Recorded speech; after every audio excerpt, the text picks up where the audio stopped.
Thank you so much for joining us this evening to have an important conversation about tobacco, vaping, youth, and our community.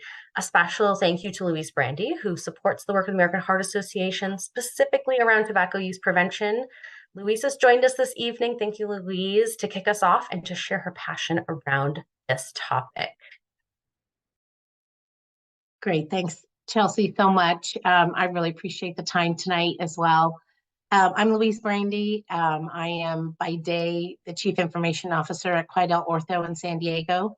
And by night, I'm a passionate advocate for the American Heart Association in everything they do to make sure that we have health equity in our community, but also to save lives. And the mission of the Heart Association is to be a relentless force in a world of longer, healthier lives, making sure that the organization, as we proceed into the centennial year, and yes, that's right, the American Heart Association was founded in 1924, we can reflect on a long history of work around tobacco research, advocacy, and community support. But despite the enormous progress that's been made in this space, tobacco is still the leading cause of preventable death in the US. Tobacco kills more than 480,000 people annually, and about 4,000 in San Diego County alone were lost due to smoke-related illnesses last year. Now, the reason this is very passionate to me and very personal is my late husband, Michael Brandy, was a 4-time stroke survivor. Michael, because of his strokes, he was in a wheelchair for about a year and a half. He was able to regain his mobility by walking, and through a lot of dedication, a lot of hard work, a lot of ups and downs, he was able to actually make a difference in the world of stroke survivorship. And he walked across America in 2010 and again in 2011 and in 2012 and helped inspire people to move past their recovery of stroke. But earlier than that, Michael's life was very turbulent, and he turned to smoking at a very young age. In fact, I think he said he was 12 when he had his first cigarette, which blows my mind to think that a 12-year-old could even do that. But at 14, 15, he was already a significant smoker and smoked regularly. When I met him at 36, he was 3 packs a day. So for those of you who may not know that, 3 packs a day means you are smoking about a cigarette every minute, and you're lighting one with the other one. It was just too much. And some of that was because of the struggle he had with trying to give up that addiction to tobacco. He tried many different ways, and finally it wasn't until he really knew this is not going to help me, and he quit. And he had quit for probably 20 years before he passed away. And he passed away of cardiovascular disease, which is a malady that he got because of smoking. So Michael's life was shortened for sure. He could have done so much more to help others had he known early on of the dangers of smoking. And as a youth, he already did the damage. So as much as he tried to do it later, I think his destiny was already there. So we're here today to have a continued conversation on what's new in this space and how we can keep working and fighting to see a tobacco-free generation, which I would love to see. And I think we all here are passionate about that as well, and would love to see that. So I'll hand it back to Chelsea to get us started in this conversation. Thank you so much, Louise. I'm always very inspired to hear that story. Michael touched so many lives and did so much in his stroke recovery, but unfortunately, tobacco does have these long-term effects, and it is important to hear those stories. So, thank you. I'll do a quick introduction. My name is Chelsea Walczak-Firks. I serve as the American Heart Association Senior Director of Community Impact in the San Diego County region, and I focus on public health policy, system, and environmental level changes to help prevent heart disease and stroke in the larger community. And I'm also fortunate to serve as co-chair for the San Diego County Tobacco Free Coalition, alongside of Alex Swift, who is joining us here this evening. Thank you so much. Alex is a project specialist at the San Diego County Office of Education. She's part of the Attendance, Safety, and Student Engagement Department, and her focus area is alcohol, tobacco, and other drug prevention. So the Attendance, Safety, and Student Engagement Department is a team that's committed to equity through uplifting, elevating, and empowering the youth families, and school communities they serve by providing connection, opportunity, and guidance. So thank you again. You can see a special shout out to Louise on this slide as well. We appreciate you so much. All right. So our objective today is really to look at what's new around the youth vaping epidemic, what's happening locally, and also give you resources. But importantly, we really want to have you walk away feeling confident in having discussions with youth, whether they're kids, they're students. I don't know that we have any students joining us tonight, but maybe they're your peers, and continuing those discussions about tobacco, vaping, and addictive substances in general. So first, a look at our current numbers around youth tobacco use is where we'll start. A lot of times we'll talk about tobacco and think about traditional tobacco products, things like cigarettes, cigarillos, our little cigars, smokeless, our chewing tobacco, um, and regular cigars. However, in the last 10 years, the devices that have been growing in popularity and the things that most people hear around these days, especially around the youth epidemic, is e-cigarettes or vapes. Often those names are used interchangeably. So that's probably what we'll focus on most tonight is thinking about and looking at the trends around e-cigarette and vape use. So the 2023 National Youth Tobacco Survey tells us about 10% of students nationwide reported current use of any tobacco products. And again, any product, right, including those e-cigarettes, those newer vapes, I should say, or traditional, cigarettes, cigars, things like that. Current use, and I'll define that right now. Current use is use within the past 30 days. So that tends to mean it's a habit that is active, not just a one-time use. E-cigarettes were the most popular product for the 10th year in a row. And for those who work in school settings, that might not be the most shocking thing. It's important to know what we're up against, what we're facing. About 7.7% of students reported current use of e-cigarettes, so you can see that popularity. Positive news there is cigarette and cigar use remain at an all-time low. That's great. That sort of work that has been historically done and combating against cigarettes has been really effective. So nationally, this year's data shows about 2.8 million youth are currently using any tobacco product. We saw a decrease among high school students. Really, really great to see this number decreasing. Unfortunately, that means we actually did see a step up in middle school use. So that's pretty devastating. Seeing that our older students are actually maybe using less, but our younger students might be starting earlier.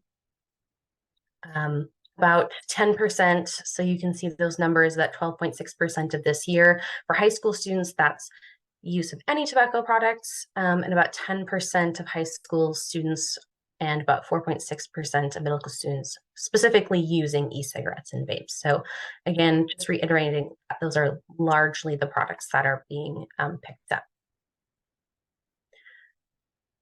Students today are vaping more regularly. About 1 in 4 of those students are using e-cigarettes daily. That does put them at a greater risk for addiction to nicotine and other long-term health risks of e-cigarettes. We talked about heart disease being one of them, but also numerous different lung diseases, as well as gaining evidence around stroke and cancer. Most popular brands are also listed here. Elf bars are overwhelmingly the product that is being used and picked up this year, as well as Esco bars used. Juuls still made the list, though. Alex might tell us a little bit later on that Juuls are not really one of the most popular things seen in schools anymore. And about 90%, 9 out of 10 are using flavored products, even though that's not something that we should be seeing in this state or even nationally, which we will talk about a little bit later. Now, I did want to dive into a little bit more local data. So this is actually tobacco use. It's actually very specifically vaping. We don't have data on overall tobacco use for the county, but we do have the zoomed in data around vaping. And so you can see in San Diego County that the current use of vape products with our 11th graders is about 7%. So just a little bit lower than our national data, which was right around 10% for high school students. And with our 7th graders is about 3%. So again, just a little bit lower than that national data.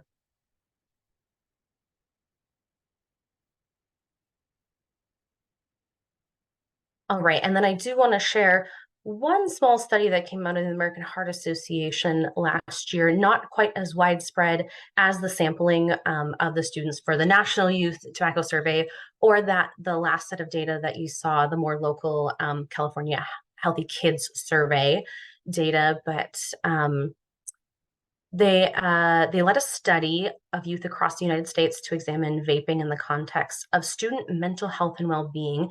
And the sample included about 2,500 young people across the US. And I want to share those results as I think it lends itself to this discussion a little bit more. So the study asked students about vaping both nicotine and marijuana, and among students who vaped any product, about 34% said they exclusively used nicotine vapes. That's our blue portion. And 15% said they exclusively used cannabis-derived vapes, our green section there. And about roughly actually were using dual. So the reality facing us today is really that many young people are using both types of products. And any efforts to address, e-cigarette and nicotine use really should also assume and really think about cannabis in that discussion. And I know that's something that Alex has been working on and addressing as well within her role. Now, the other thing that's really interesting is we also found a very strong association between vaping and poor mental health among students. So here you can see the percentage of students who express symptoms of anxiety, depression, or had suicidal thoughts based on their vaping status.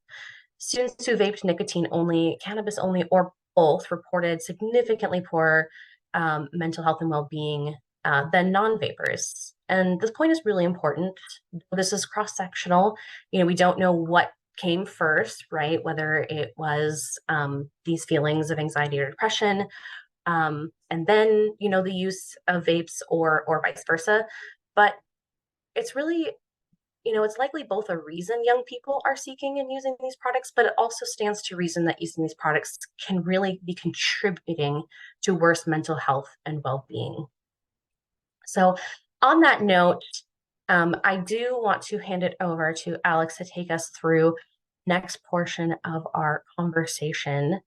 And there we go. I will transition the slides right over to you. Thanks, Chelsea.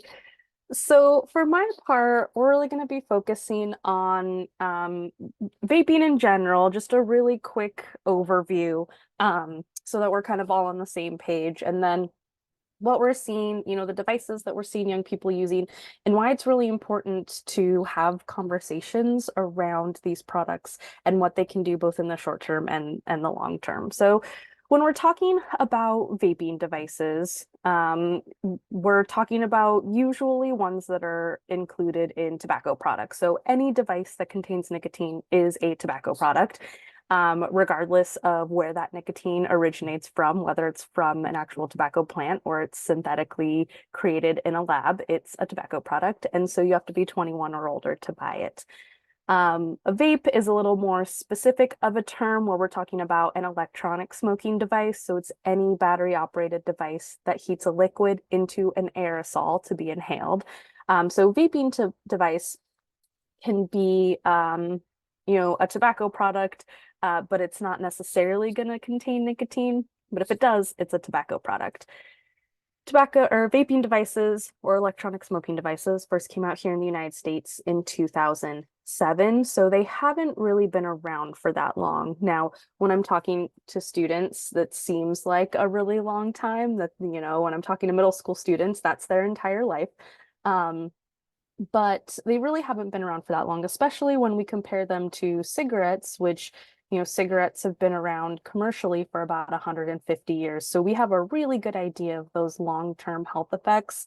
We know what happens when someone's been smoking cigarettes for a long time because we can see the people who have been smoking cigarettes and we can see what happens to their brains and their bodies. But with vaping devices, we don't know any of those long-term health effects yet. We don't know what happens when someone's been vaping for 30 or 40 or 50 years because the devices just haven't been around for that long. They really became popular though in 2015 when Juul first came out onto the market and got really popular, especially with young people. Juuling became synonymous with vaping, and Juuls are still around, although not as popular. And that's because a couple of years ago, they were one of the first devices that had to face a flavor ban um, because of how many young people were using them. And so anytime a vaping device is being used, whether or not it contains nicotine, whether or not it contains THC or CBD from a cannabis or marijuana plant, whether or not it's flavored, anytime there's an electronic device that's heating a liquid, it's heating that liquid into an aerosol to be inhaled. And when we have an aerosol, that's tiny particles suspended in gas that leave behind a residue. Some other examples of aerosols that you might be more familiar with are some household items like cooking spray or hairspray, spray sunscreen. All of those things that come in spray cans like that are also aerosols. And the reason that we like those, the reason we have them around the house and they're so useful is because they leave behind a residue. So if you think of something like cooking spray, you spray that in a pan, it leaves behind a residue, and that's what keeps your food from sticking. So we like aerosols in a lot of places. But when someone is taking an electronic smoking device, putting it up to their mouth and inhaling that aerosol, it's going to leave behind residue in the lungs. Cigarette smoke is also an example of an aerosol. Same thing with hookah smoke and marijuana smoke. Any of those smokes are also going to leave behind a residue. And so with vaping devices, there's a lot of different things that can be in that aerosol. There's some examples here. So there's nicotine, if it's a nicotine-containing device or tobacco product. But in most of those aerosols as well, you'll find volatile organic compounds. You'll find the chemicals that make them flavored, which many of which are linked to very serious lung illness and injury. There can be heavy metals, many cancer-causing chemicals, as well as ultrafine particles. Now, one of the things that researchers are now finding with vaping devices is that it doesn't take decades of use in order for damage to be done to the lungs. And part of the reason for this is because, unlike cigarettes, where you're burning the tobacco, the dried tobacco leaves, the chemicals, the paper, you're burning that in order to create this aerosol to be inhaled. With a liquid being heated, those particles that are in the aerosol are much smaller. They're ultrafine particles that can get deeper into the lungs, allowing them to do damage more quickly than we often see with cigarette smoke. And when it comes to nicotine, it's important to know just how addictive it can be. We oftentimes hear of people who struggle with addiction to smoking in particular, starting very early as a teenager and spending many years in that addiction. And oftentimes nicotine is reported to be one of the hardest addictions to quit. And that's because of what it does to the brain. Now, when someone smokes a pack of cigarettes, that cigarette, the one cigarette, will give them anywhere from 1 to 1.5 milligrams of nicotine, depending on a few different factors, including their lung capacity, their genetics, things like that.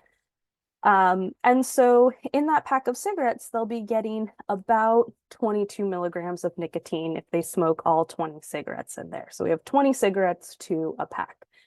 With many vaping devices, people are getting much higher levels of nicotine. So you can see Juul on there has about the same amount of nicotine you would get from smoking 37 cigarettes or just under 2 packs. But like I said, Juul isn't as popular anymore.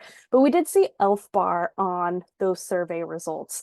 And Elf Bar has a very high amount of nicotine in this size.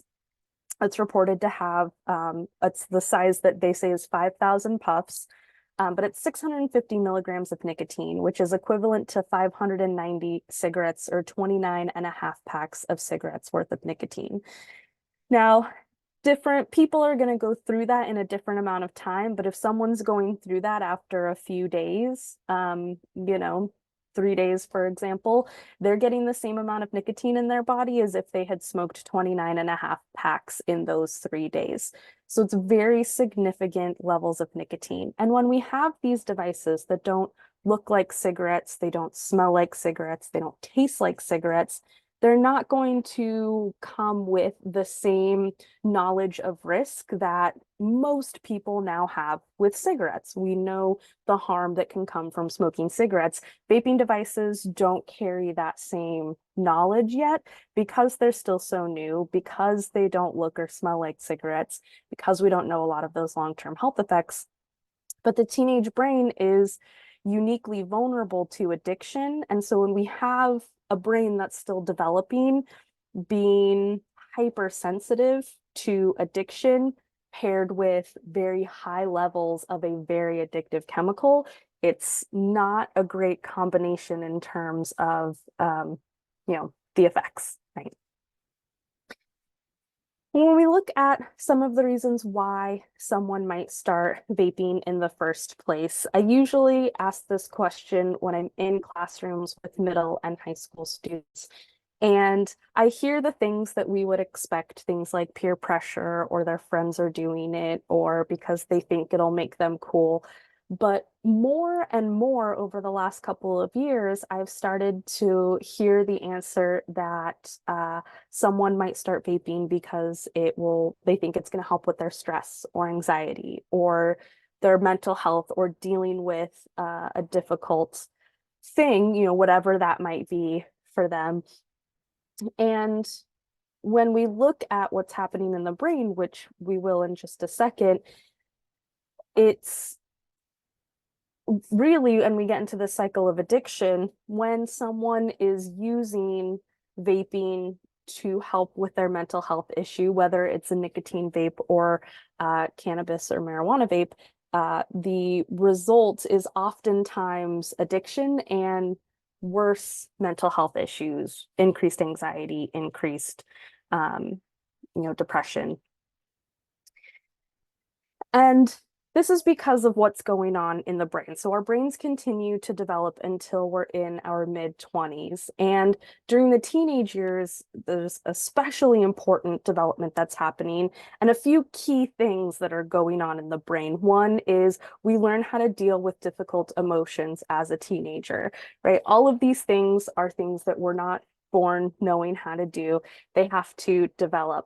And during the teenage years, this is one of the things that is very important because learning to deal with difficult emotions as a teenager then prepares our brain to deal with difficult emotions when we're an adult. So whatever we learn as a teenager to deal with stress, anxiety, anger, sadness, that is what we will do as an adult. That's why it's so important to learn healthy coping skills during the teenage years, starting in middle school, going into high school, because that prepares our young people to be able to deal with the normal stresses and normal difficult emotions of adulthood in a healthy way. On the reverse side of that, if someone begins using alcohol or marijuana or nicotine as a way of dealing with difficult emotions as a teenager, that is what they will take into adulthood. And that's oftentimes what we see in partnership with the chemical side of addiction that happens in the brain, we also see the behavioral side where someone is now relying on this substance in order to deal with whatever difficult emotion it may be. A couple other things that young people are dealing with is figuring out what they like and what they don't like and where they fit. This is part of our evolution as humans, is learning how to survive and thrive into adulthood. And the way that our brain does this is that when we do something that's going to help keep us alive, the chemical dopamine is released in our brain. It's a neurotransmitter or a chemical messenger. And when we do something that's going to help keep us alive, dopamine is released, and dopamine makes us feel good. It's a reward chemical or a pleasure chemical. Our brains want dopamine. And our brains want dopamine, especially when we're teenagers. So dopamine's released when we eat, when we sleep, when we stay hydrated, when we exercise. It's also released when we hang out with our friends or our romantic partners. It's released when we do things that we enjoy, like reading or watching movies or cooking or skateboarding or gardening, whatever it may be. Those things that we normally think of as hobbies.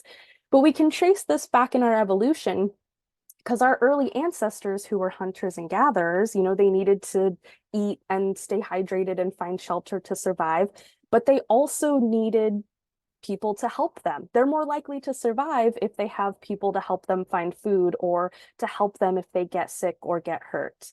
They're also more likely to they were also more likely to survive if they were learning new skills, new ways to find food, new ways to hunt, new ways to make shelter.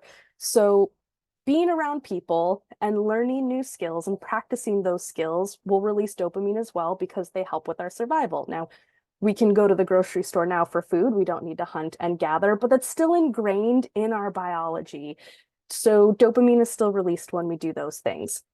So during the teenage years, our brain is hypersensitive to getting dopamine because dopamine is, tells us something is important. So what happens with substances, with alcohol, with the THC in marijuana, with nicotine, is that when we use one of those substances, it interacts with our brain and causes a flood of dopamine to be released. And that flood of dopamine feels really good. So these substances basically trick our brain into thinking that it's something that's important that we need to do in order to survive. Because remember, dopamine equals good for our survival. So whenever dopamine is released in the brain, regardless of where it's from, our brain thinks, that felt good. Whatever you just did must be important in order for us to survive. So it feels good at first, and the brain starts to crave these high levels of dopamine. And when our brain craves those high levels of dopamine, our brain will send signals to our body. And those signals can be different things depending on the person. So it might be headaches, it might be stomach aches, it might be anxiety attacks, it might be panic attacks, not being able to focus, not being able to sleep. There's a lot of different things. Those signals get sent from the brain to the body to say, hey, you're not doing that thing that's important for our survival. You need to do it now. We usually call those signals withdrawal symptoms. And the only way to make those withdrawal symptoms go away is to use more nicotine or to use more THC or whatever the substance is. And so this is the chemical process that happens with addiction, is that our brain gets tricked into thinking we need this thing in order to survive, and our brain and body start to crave it. The only way to make those withdrawal symptoms stop is to use it. So the only way to stop the anxiety attack, the panic attack, to be able to focus, to be able to sleep. And so what we're seeing, especially with young people, is that someone's starting to use a vaping product to help with their anxiety or to help with some other mental health issue will have increased symptoms of that mental health issue because of these withdrawal symptoms. And so feeling anxious or having a panic attack and being able to vape and make it feel better might seem like it's helping, when in reality, these nicotine withdrawal symptoms are what's causing the anxiety or the panic attacks. that is just our quick overview kind of on what we're talking about when it comes to the actual, brain chemistry and what's going on um, with that. But we also wanted to share some information on, what might be going on once a young person does start vaping, some of the symptoms or some of the things that you might see, sort of those signs to tell what's going on. So on the left side of this list are some of those physical symptoms. So some of those I touched on, as they are some of the more common withdrawal symptoms. So, headaches, stomach aches, irritability or mood swings, lack of focus, irregular sleep patterns.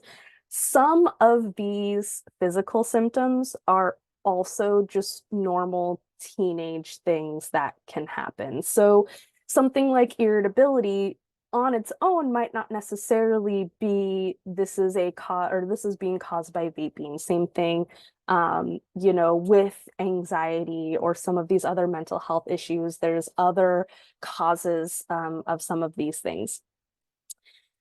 So on their own, they might not necessarily be a exactly a sign of vaping, but more of them together, and especially if it's drastic changes. One of the really some of the most common ones that we see in young people are increased anxiety, irritability, and inability to focus or concentrate. Panic attacks as well. So those are some of the ones we see most commonly in young people.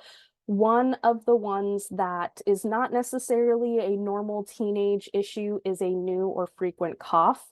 So with something like a new or frequent cough, if they haven't been sick recently, or no one in the house is sick, if they don't have allergies, if they don't have any underlying health issues, it's not normal for a teenager who is usually at, pretty peak physical health, to have a cough, especially in the morning or at night.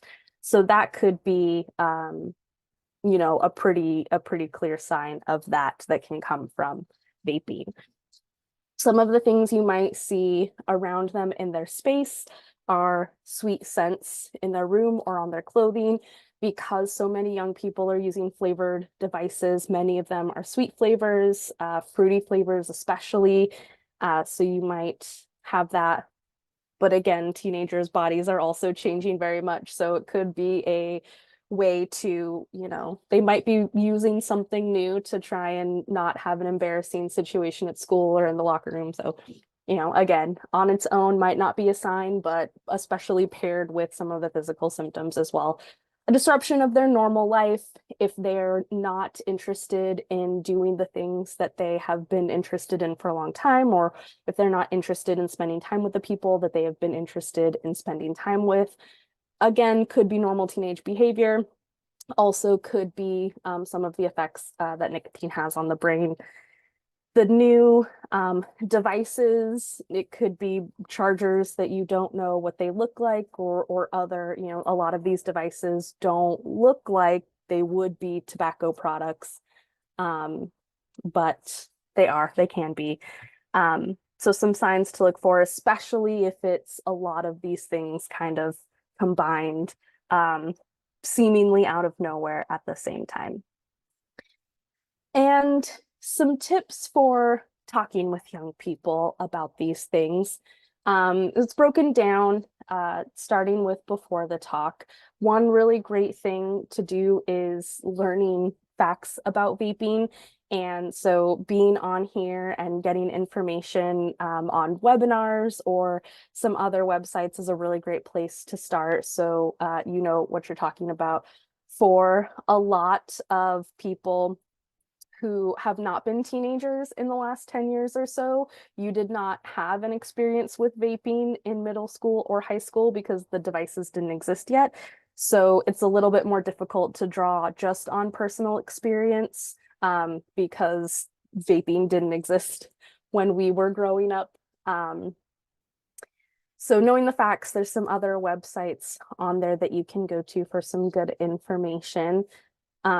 thinking about why and really understanding why young people might start to vape or continue vaping. And again, there's a lot of different reasons. It might not just be because they want someone to like them or they want to look cool. It could be because they think it's going to help them deal with mental health issues or a number of other reasons.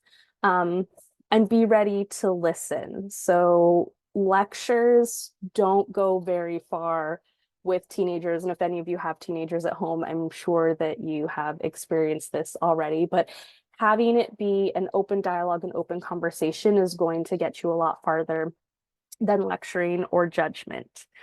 So once you have some facts and information and you're ready to start the conversation, looking for the right time, so bring it up naturally, starting with a prompt. You can start with something like, I heard about this on the radio, or if any of you listen to KPBS on your morning commute, there was just a story on Midday Edition, about a week or so ago. So finding a way to bring it up. I heard this on the news, or I heard someone talking about this.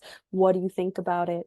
And using open-ended questions. There's some examples there. What do you know? What do you think about it? How does it make you feel? Is there anything you don't like? If they are using or asking about what they know about it.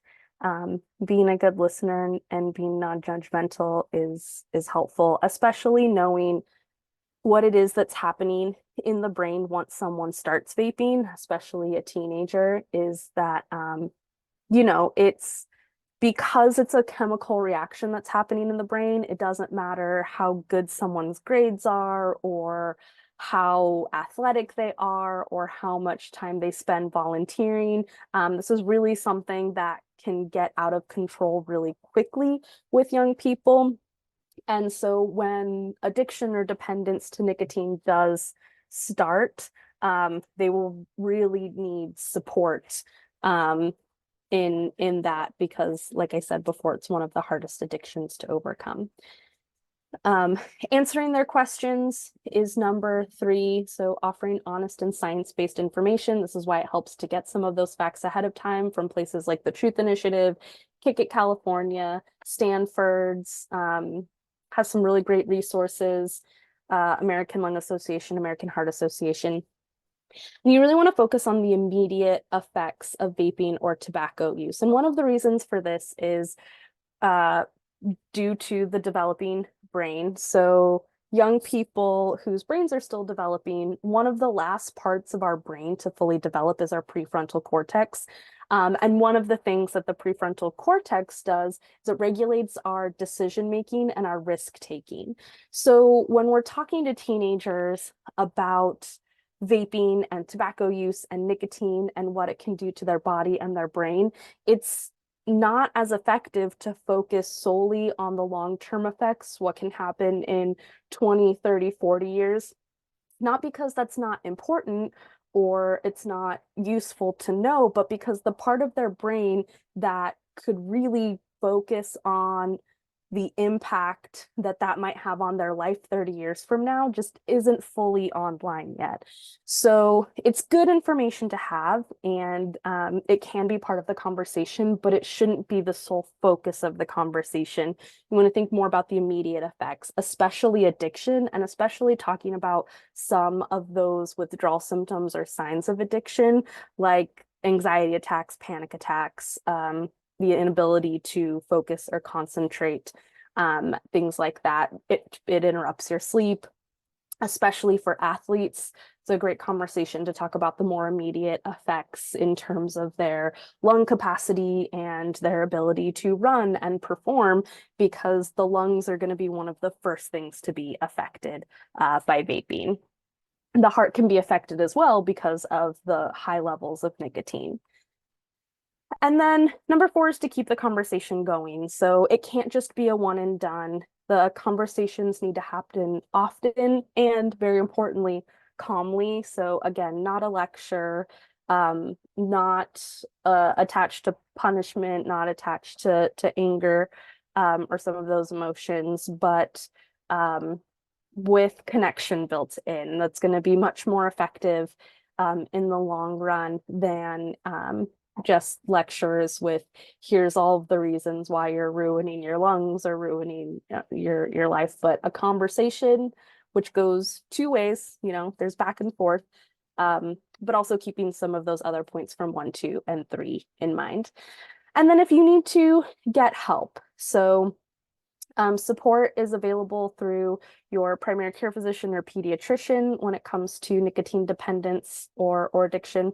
There's also resources available through Kick It California, which is free tobacco and vaping cessation services to any California resident 13 or older, and that's for smoking, it's for vaping, it's for smokeless tobacco as well. And then there's also resources from the American Lung Association and the American Heart Association. I think Chelsea might be sharing some more. Oh, they're right here. There you go. Kick It California is a great place to start. We have some resources with the San Diego County Office of Education, our student wellness and well-being department, mental health and well-being. Their name just changed, so I can't remember what it changed to, but substance use prevention. We have a few departments that are working on stuff with young people. Specifically, American Heart Association has great resources as well. Surgeon General, Tobacco Free California, prevention and treatment sources from California Youth Advocacy Network, and the Truth Initiative. So lots of great resources there. And I think that is it for my part. So I'm going to pass it back to Chelsea so that she can talk to us about what's happening in the community. Thank you so much, Alex. And for that last slide with all the resources, we will be sharing out these slides and the recording from this evening afterwards. So if you didn't get a chance to write any down or take a screenshot or snapshot of that, don't worry, we will absolutely send those out and make sure that everyone has those resources at their fingertips too. Just wanted to call out, there's some fabulous resources for the San Diego County Office of Education amongst all of those resources too, but I really just want to call out also the mental health resources because we know that there is such an overlap and coincidence, and just making sure even if you have a student or a kid in your household who maybe isn't using or you're unsure, I think just being able to offer other coping mechanisms and other supports around mental health and well-being is very, very important. So really want to make sure that you have those resources as well. So I'm going to focus on what's happening in the community more largely and kind of some of the advocacy pieces around tobacco and vaping currently. So I just want to give a little bit of a background. A lot of this can be very complicated and complex. And so just want to break some of this down for you.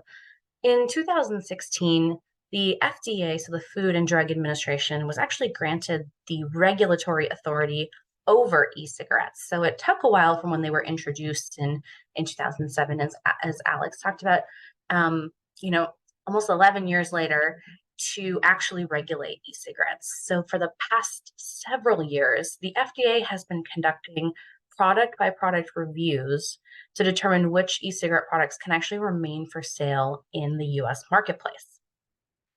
The scope of the effort is actually quite incredible. The FDA received applications for 6.7 million e-cigarette products. I just want to repeat that because that is quite a shocking number. 6.7 million e-cigarette products. And so far, they've completed almost 99% of these reviews. Again, it took many years. Obviously, that's a lot of review to go through. And as of this October, of these 6 million product applications, actually only 23 e-cigarette devices have been authorized for sale in the United States. And I'll tell you this, 0 of them are flavored anything other than tobacco. I know that sounds silly that it's a tobacco flavoring, but things like mint, gummy bear, cinnamon sugar, birthday cake, all of these things that we're seeing out there, none of them have actually been approved for sale by the FDA and are out there actually quite illegally. The FDA is, working on, sending out letters and actually finding many marketplaces, many large distributors and retailers of tobacco products. However, it's difficult. It's difficult for a large regulatory body to go after and into individual communities and be able to enforce these. I will also did want to shout out a couple of products like Puff Bar and Elf Bar, two things that have been seen in schools many and communities over the past few years and very popular, actually are not authorized for sale and actually shouldn't be on the market at all. So that just goes to really show, in the face of all of this, tobacco companies and vape companies really are willing to face the fines and penalties to continue selling and really addicting our youth and new product users, unfortunately. So more close to home in California and actually in California and actually a couple jurisdictions within our county. So the County of San Diego unincorporated, the City of San Diego, and Chula Vista actually have passed their own flavored tobacco sales restrictions or bans. More largely, the state actually upheld last November and really confirmed the restriction of just about all flavored tobacco products. And that's actually been in effect for just about a year now. And so, we should not be seeing any of these flavored tobacco products on the shelves here. And unfortunately, that isn't the case. So I know you might be asking, what can we do about that? And what are we doing about that? Well, first of all, the youth vaping epidemic is something that we need to tackle from all angles, right? I talked about, our governance a little bit, and I will get back to that. But some of the really important things that come next are cessation and support and services, right? I think making sure that we are able to reach our young people and work on calling this addiction earlier in life so they are not lifelong smokers is one of the very, very important things that we all have a piece of. There are lots of resources out there. One really great one, I like to call it Kick It California. They're a fantastic resource and have call lines. I believe I have a text line too, and can be really great for one-on-one support. But we also need to be responding to new products, things that are constantly changing and coming out, just being vigilant, attending things like this and being up to and aware of the new things that are coming out. But also for our schools, so one of the most important things is also going to be restorative justice approaches in schools.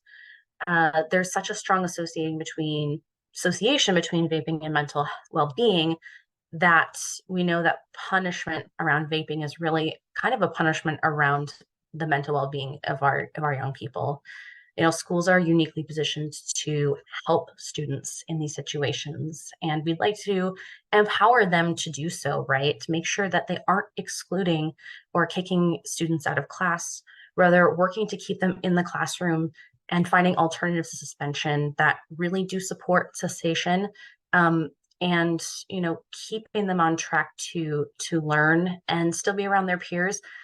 We know that taking students out of the classroom negatively impacts things like graduation rate and the decisions to take up secondary education, whether that be community colleges, trade schools, or university. So we go. And just to get back to, this holistic approach, right? We've got our schools that are doing amazing work. We're trying to help parents be able to have these conversations and support their students. But we know that the government still has work to do, right? We talked about the FDA and the large decisions that they're making, but we also are looking and calling on strong local enforcement. So tobacco retail licensing actually helps ensure tobacco laws are followed. And those are usually seen in local jurisdiction levels. The most effective ones really make sure that legal flavored vaping products are not being marketed or sold to kids in our community. Strong tobacco retail licenses are associated with lower youth and young adult tobacco use. They remove products from our communities that aren't supposed to be there. They make sure youth aren't accessing products that technically are still legal to sell, things like our tobacco flavored vapes or cigarettes, things that are allowed to be on the market. And they ensure that marketing that isn't supposed to be allowed in many of our communities truly isn't happening. There are tobacco retail license laws in San Diego County in 9 different jurisdictions, and potentially we might see one more tonight. In La Mesa, actually, it's on the city council dais. There are local campaigns happening in a couple of our cities, like La Mesa is called out here at Chula Vista. City of San Diego is actually, those two, Chula Vista and San Diego, are working on updating their tobacco retail licenses to really hold retailers accountable for illegal sales, and Oceanside as well. So I just want to make a shout out. If one of these areas is important to you and you'd like to be involved, please do. We have a great advocacy network called We Are the Cure, where we can ensure that if you want your voice heard or want to know more about these campaigns or speak at, give testimony at events, that you can absolutely do so. I want to give one more shout out to our cessation services. And this is a really, really great, there's the American Heart Association and the Truth Initiative have a quit vaping text line that's here, but Kick California and all of these other resources on the left are fantastic ways to get cessation services right now. I do want to close this out on hopefully what is a Over the years that I've seen my friends positive vaping, note. most of them started. Sorry, it jumped ahead on me a little bit. I do want to close out on a positive note. The good thing is that we are seeing is that 10% or less of students are using tobacco products. And we know from our highest levels of almost 25%, we are seeing a downtick. And so we know that despite and the efforts that people are putting in are working, and we want to continue to move that forward. And 90% of students, many of which you're going to see on this short video, really don't want to see their friends or family vaping and smoking, and they're out there advocating for this too. So I just want you to take a look. These are local San Diego students who wanted to share their voice in this. Over the years that I've seen my friends vaping, most of them started freshman year in high school, and I've just seen them change over the 2 years. It's been pretty impactful to my experience. Even in middle school too, there was a lot of people that started probably in 6th grade, and they've been doing it ever since. So it's been years. I know a couple people who just claim that they were just doing it that one time, and then it kind of turned into their entire personality, where all they can think about is vaping and all they talk about is vaping. Vaping is not good for your lungs, and you need to breathe to power your muscles, and your muscles is what powers you through a sport. So it's necessary to have strong muscles and strong lungs to play a sport at your top level. Many of my family members are avid smokers, vapes, and much more. I really didn't want to see others fall down the same path as them. I don't think they realize just how addicting it is until they're probably in it, and because it's just as addictive as any other drug. I can see that there's people who do need help and who do want help, but they just don't know how to get it. Some of them have quit vaping, and I've been talking to them a lot about it, and they've said their life has just been so much better without the vape in their hand.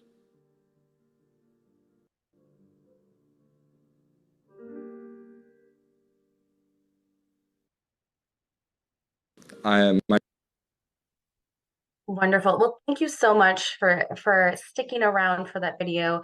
I think it's so impactful to hear it from our youth, especially that they're out there with us and they want to fight against tobacco and vaping.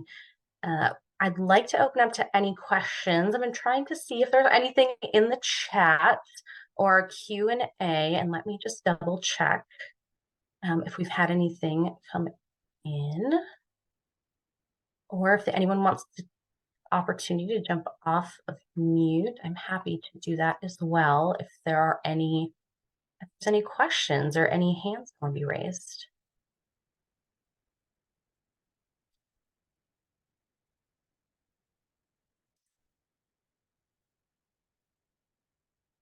No, maybe the quiet group tonight. That's okay. Well, Alex, do you have any final thoughts for our group tonight? I think just to kind of reiterate some of the key points that we talked about, and one of which is that not everyone is doing it. I think that's a very important point, especially for young people, because that seems to be the narrative with most substances is that everybody's doing it, and it's a lot easier to say yes to something you think everyone is doing. And when we look at, vaping rates for high school, 11th graders, it's 7%. That means over 90% of our 11th graders are not vaping. And that's great news. And I think that's a really important message to spread. And just that addiction can happen to anyone if they start using a substance when their brain is still developing. So they can be, best athlete at the school, best football player, best tennis player. They can be top of the class. They can be, not the person you would expect, but it can happen to anyone. And it's not their fault. It's the highly addictive nature of the substance. And thank you everyone for being here. Wonderful. Thank you, Alex. I think that's a great way to close out.